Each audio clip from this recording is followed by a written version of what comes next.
Hello friends, welcome back to Garbhaguru. मैं doctor Priyanka Yadav और आज हम बात करेंगे प्रेगनेंसी के दौरान कुछ ऐसे सिम्टम हमारी बॉडी में दिखाई देंगे। माँ की बॉडी में कुछ ऐसे सिम्टम रहेंगे जो दिखाएगा कि अंदर बच्चे को कुछ दिक्कत हो रही है। यानी कि आपकी बॉडी के सिम्टम से आप पता कर पाएंगे कि बच्चा हेल्दी है या नहीं, बच्चे को कोई खतरा है या नहीं, अंदर प्रेगनेंसी में कोई दिक्कत है या नहीं। वो आपकी बॉडी खुद सिम्टम बता देगी। कभी कभी ये सिम्टम वहाँ पे इनिशियली शुरू होते हैं तो हम इतना ध्यान नहीं देते हैं, फिर एक लेवल पे जाके जब वो वहाँ पे सीवियर सिम्टम में हो जाते हैं तब हम ध्यान देते हैं।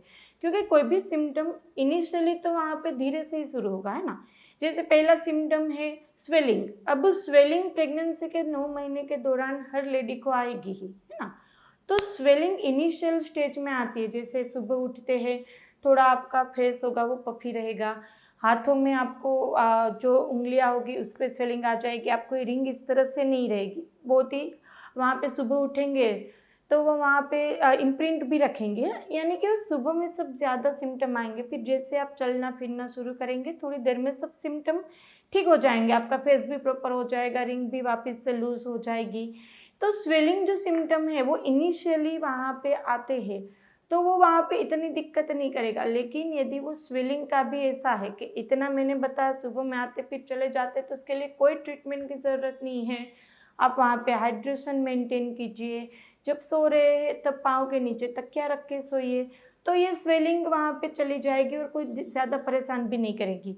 लेकिन यही स्वेलिंग यदि आपको पूरा दिन रहती है, कितनी भी मूवमेंट करें नहीं ठीक होती है, कभी कभी दवाई भी देनी पड़ती फिर भी ठीक नहीं होती है, तो ये अंदरूनी दिक्कत बताता है। वो कभी कभी हाइपरटेंशन, आपकी बॉडी के अंदर यदि ब्लड प्रेशर आपका बढ़ा हुआ होगा तो भी इडिमा आएगा। आपका वहाँ पे जो मिनरल्स होगा वो सही नहीं रहेगा तो भी आपकी बॉडी में सिम्टम आएगा। और प्री एक्लेम्सिया का सिम्टम भी है ये एक, यानी कि एक्लेम्सिया प्री एक्लेम्सिया एक हाई रिस्क प्रेगनेंसी कहलाती है। तो इस तरह से जो सिम्टम रहते हैं वो वहाँ पे कभी कभी जो इनिशियली सिम्टम रहेंगे हम उसके ऊपर काम करेंगे तो बात आगे ही नहीं बढ़ेगी, है ना। तो स्वेलिंग भी सही एक सिम्टम है, वो खतरे की एक निशानी है। स्वेलिंग जैसे शुरू हो मैंने बताया वैसे सब चीज़ें ध्यान में रखिए ताकि वो आगे ना बढ़े, आगे चल के दिक्कत ना आए। दूसरा ऐसे ही ब्लड प्रेशर, हम मंथली जहाँ पे गायनिक के पास जाते ब्लड प्रेशर चेक करते हैं। यदि ब्लड प्रेशर बढ़ा हुआ रहा, अगेन मैंने बताया वैसे एक्लेम्सिया प्री एक्लेम्सिया का वो मेन सिम्टम है। हाई रिस्क प्रेगनेंसी आपकी चली जाएगी यदि आपको ब्लड प्रेशर की दिक्कत है।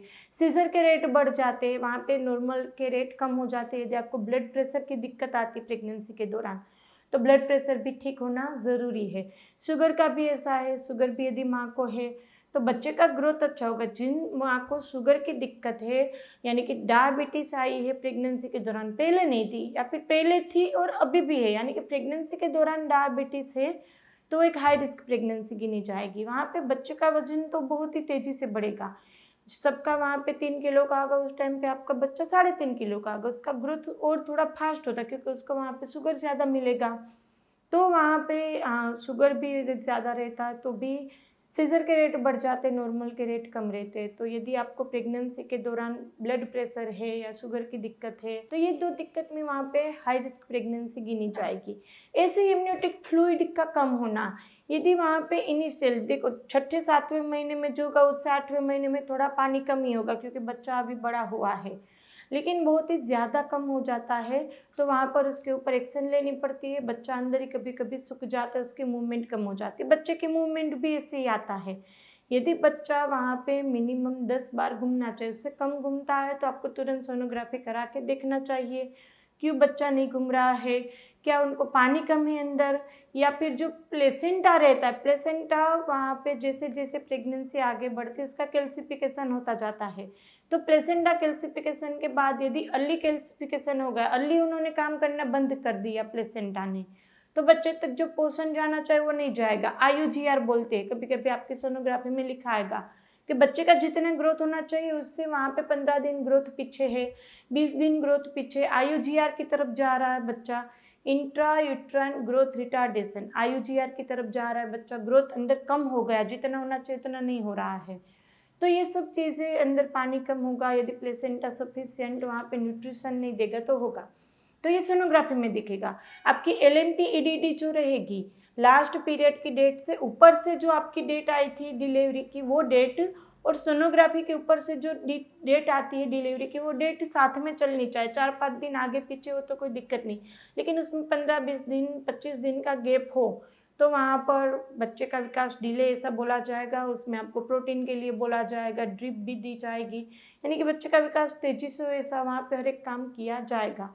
तो ये भी एक तरह का IUGR भी एक तरह का हाई रिस्क प्रेगनेंसी में आ जाएगा, खतरे की एक निशानी है ये। और उसी तरह से यदि आपका बच्चे का वजन तो मैंने बताया नहीं बढ़ता है, वैसे कभी कभी ऐसा होता है कि माँ को ही न्यूट्रिशन बहुत ही कम रहता है, उसका हीमोग्लोबिन बहुत ही कम होता है, उसका B12 D3 चेक कराया कम होता है, उसका वजन नहीं बढ़ता है, उसको वहाँ पे बार बार हेडेक की दिक्कत रहती है, उसका न्यूट्रिशन अच्छा नहीं रहता है माँ का। कभी कभी रूरल एरिया में देखा जाए जो कभी कभी गायनिक को कंसल्ट तक नहीं करते डिलीवरी तक, या फिर अपने अच्छे से डाइट का ध्यान नहीं रखते, जो पहले खाते थे वो ना फ्रूट ना ड्राई फ्रूट ना प्रोटीन ना कुछ ना दवाई लेते हैं, तो वहाँ पर माँ का न्यूट्रिशन स्टेटस यदि कम है तो उसकी इम्पेक्ट बच्चे पर भी पड़ेगी, डिलीवरी टाइम पे भी पड़ेगी। कभी कभी डिलीवरी के दौरान ब्लीडिंग होती है। आपने काफ़ी सारे केसेस देखे रूरल एरिया में स्पेशली कि वहाँ पे बच्चा तो एक बार निकल जाए वो वहाँ पे कैसे, बच्चा तो माँ के अंदर से सब लेने ही वाला है चाहे कम, लेकिन माँ के अंदर से सब वो ले ही लेगा, लेकिन माँ यदि अपना नहीं लेगी तो वहाँ पे बच्चा तो बच जाता है, लेकिन डिलीवरी के बाद माँ को दिक्कत आ जाती है ना। तो इस तरह से हर एक चीज़ के ऊपर ध्यान देना पड़ता है। माँ का जो न्यूट्रिशन लेवल अच्छा होना चाहिए, बच्चे का ग्रोथ प्रॉपर होना चाहिए, आपके वाइटल्स है जैसे ब्लड प्रेशर है, शुगर है, थायराइड है, हीमोग्लोबिन है, आपके विटामिन स्टेटस सब अच्छा रहना चाहिए। आपको किसी भी तरह का और सिम्टम नहीं होना चाहिए, जैसे बहुत ही ज़्यादा मात्रा में इडिमा रहता हो, या फिर आपको बार बार हेडेक की दिक्कत रहती हो, बार बार इन्फेक्शन की दिक्कत रहती हो। ये सब प्रेगनेंसी के दौरान वहाँ पे खतरे की निशानी है। यदि कभी बुखार आ गया, कभी 9 महीना, कभी एक बार सर्दी हो गई, या कभी एक बार आपका सर दर्द हो गया, कभी एक बार खाने का इच्छा नहीं हुआ, ये सब 1-2 बार की बात नहीं है। 9 महीने के दौरान 1-2 बार तो होगा ही सब, क्योंकि 3 बार वहाँ पे मौसम चेंज होगा तो सीजनल चेंज में थोड़ी दिक्कत आएगी। तो अपना अच्छे से ध्यान रखें, बच्चे का ध्यान रखें इनिशियली से ही, जैसे गायनिक विजिट हो पूरा महीने का लिख के रखो। आपको छोटा सिम्टम लगता हो लेकिन कभी कभी अंदर की सिम्टम वहाँ पे ज़्यादा बड़े होने की वो शुरुआत होती है, तो हर एक छोटा सिम्टम भी लिख के रखो, एक बार क्रॉस चेक कर लो कि मुझे दिक्कत हो रही थी, कोई दिक्कत तो नहीं है इससे, या इसके ऊपर कुछ काम करने की तो ज़रूरत नहीं है। बाकी वहाँ पे छोटी छोटी बातों पे घबराना नहीं है। अभी मैंने बताया 9 महीना कुछ बड़ा सिम्टम, छोटा बड़ा सिम्टम होता रहेगा, तो अपना ध्यान रखें, डाइट अच्छा रखें, एक्सरसाइज अच्छी करें, और वहाँ पे सबसे ज़्यादा स्ट्रेस कम रख के हैप्पी रखिए। इसमें से भी कुछ कन्फ्यूज़न है, कुछ क्वेरी है तो आप हमें कमेंट बॉक्स में पूछ ही सकते हैं।